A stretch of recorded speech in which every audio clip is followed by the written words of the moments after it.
Les 5 plus belles villes de la République démocratique du Congo, bienvenue dans un voyage visuel à travers les trésors urbains de la République démocratique du Congo.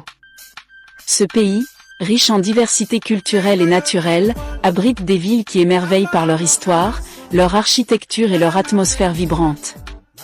Préparez-vous à découvrir des joyaux cachés, des panoramas époustouflants et des rues animées où le passé et le présent se mêlent harmonieusement. Si vous voulez en savoir plus, assurez-vous de vous abonner. Numéro 5, Kisangani, située dans la province de la Tshopo, elle a une population d'environ 1,4 million d'habitants de la beauté de Kisangani. La capitale de la province de Tshopo en République démocratique du Congo, réside dans plusieurs aspects. Richesse géologique, Kisangani est située dans une région riche en ressources naturelles. Elle est entourée de forêts luxuriantes, de rivières et de terres fertiles. La ville est également un important centre minier, avec des gisements de diamants et d'autres minéraux précieux. Histoire et culture, Kisangani a une histoire fascinante.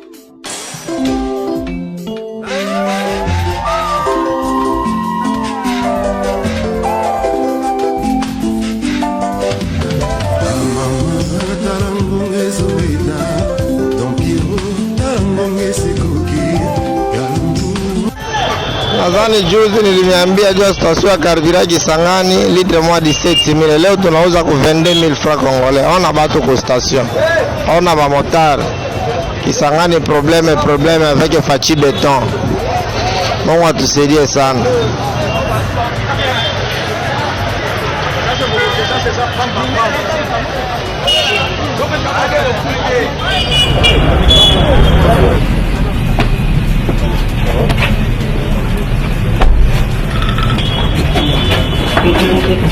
Bon, vous allez bien?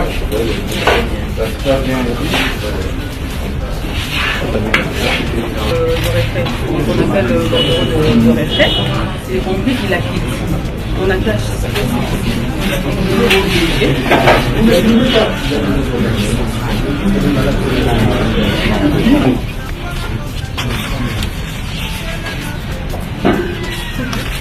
les journalistes reculés. Juste un peu. Mbote na biso, hein? Tant que tu constaté que les victimes de l'hôpital bazaki, toza ko élaguer bato nyonso oyo baza na moins de 24 ans. Pour tendenge boyebi.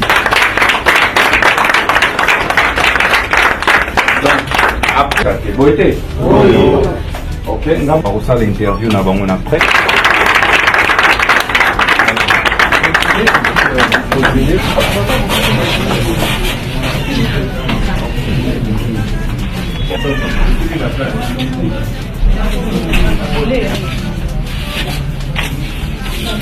Alors libérez les comptoirs, non les amis? Bidonio sous. Ah, c'est bon. Ok. Bon, on va mettre ma carte.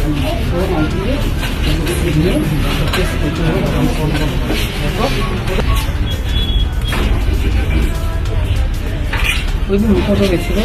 Mon compte est sur l'autre. Oui, mon temps. Oui,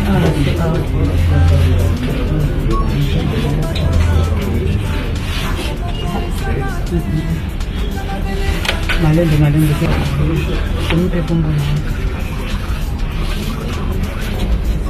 Comment tu fais?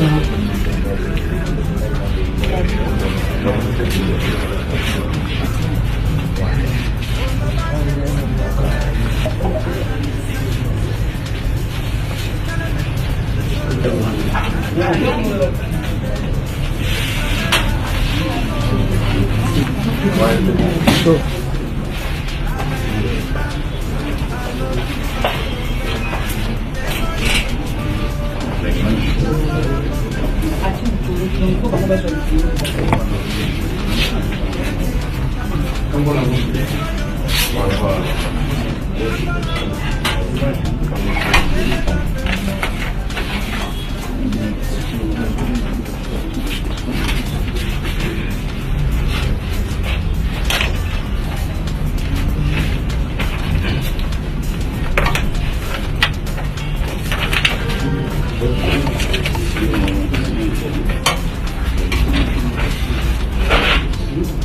va être annoncé dans le dossier. Le copie. Vous les classez dans chaque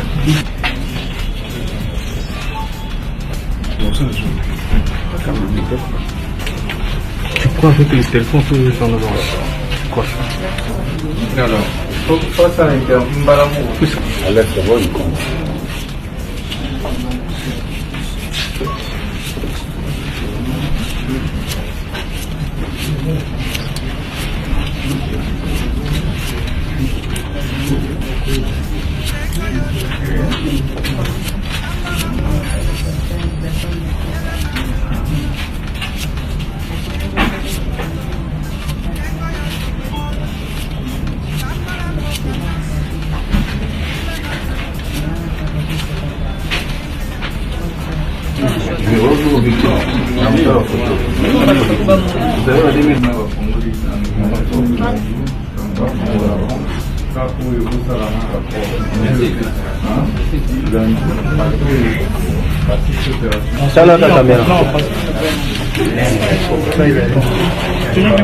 Maman, Jambo. Jambo papa. Il y a des gens qui ont des petits problèmes de la police en faisait dans la réalité. Alors, partout ici en ouverture à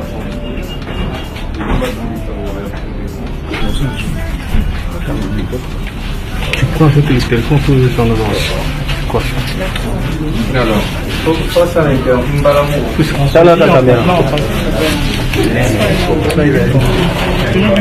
Maman, Jambo. Jambo papa.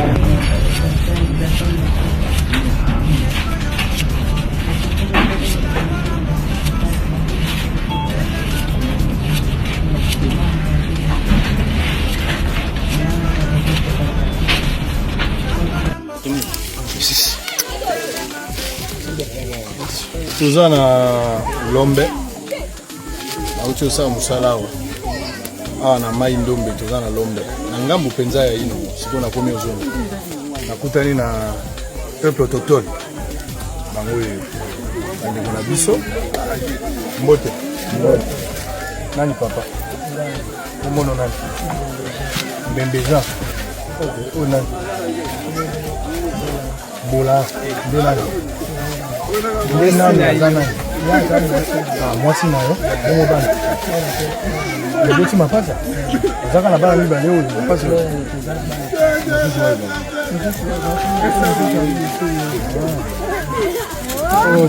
simba azobanga tika ye ok awa oyo kosala yaki mosala epa na yo yakabo yaki mosala epa na yo yaki bango nyonso eza bango mpona mosala bango nyonso boye auti wapi auti ya ngamba bole nde boyaki mosala bazofuta bino ya mosala bosala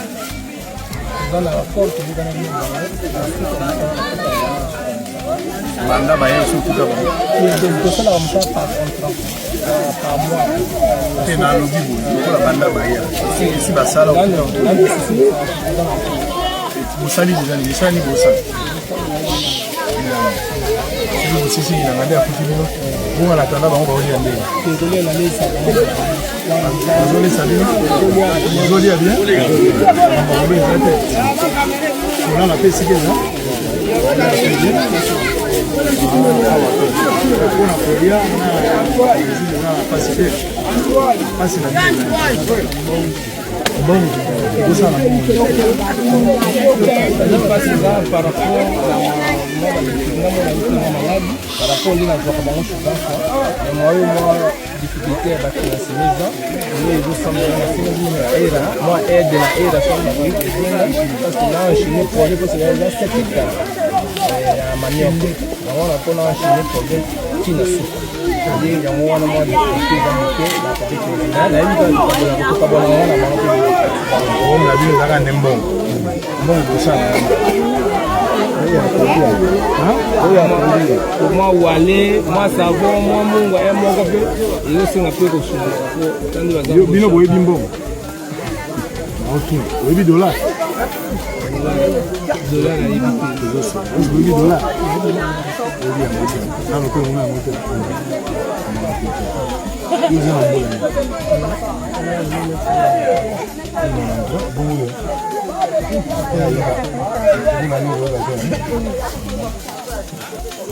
8 mars.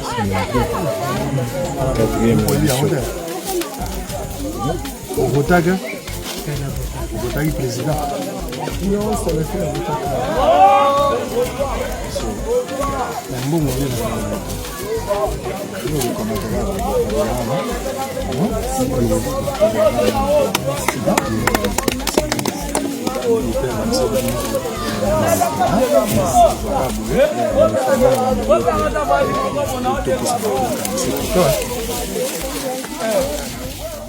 La population monibino va se sentir en sécurité.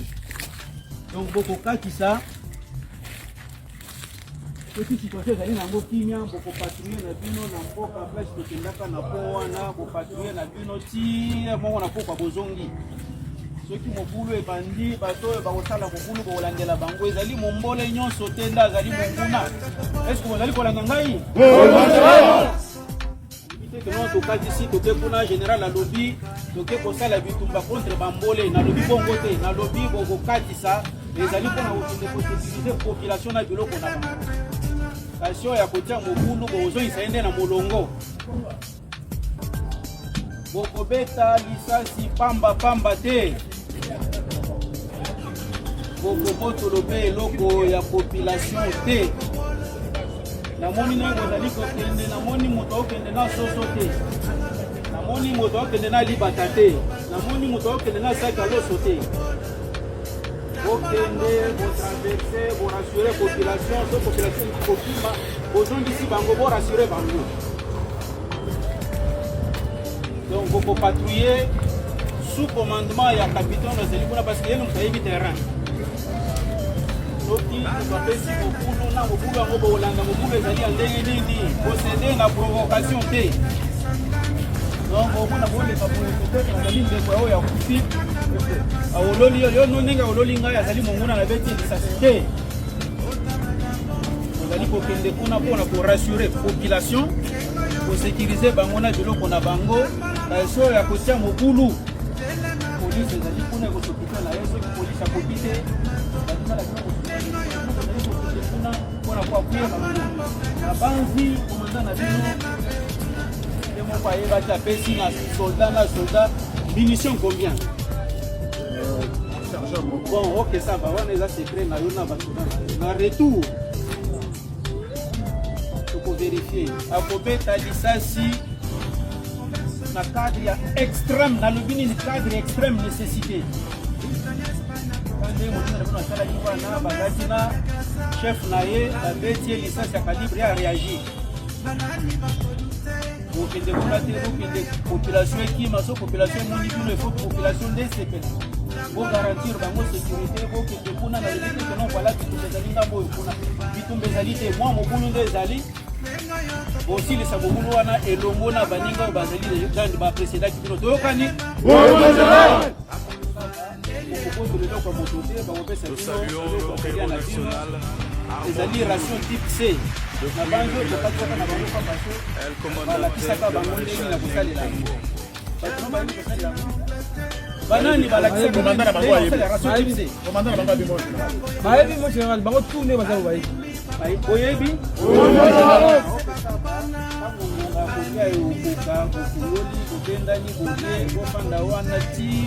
La journée pour les candidats.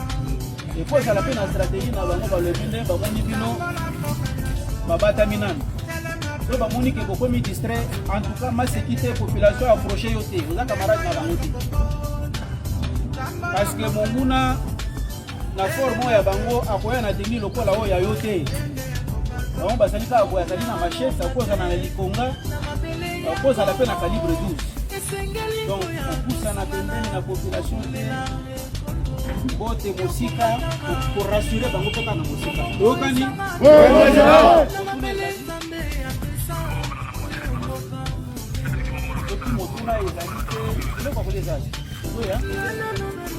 Ok, en attendant de l'eau, il allez pas embarquer, ça va? I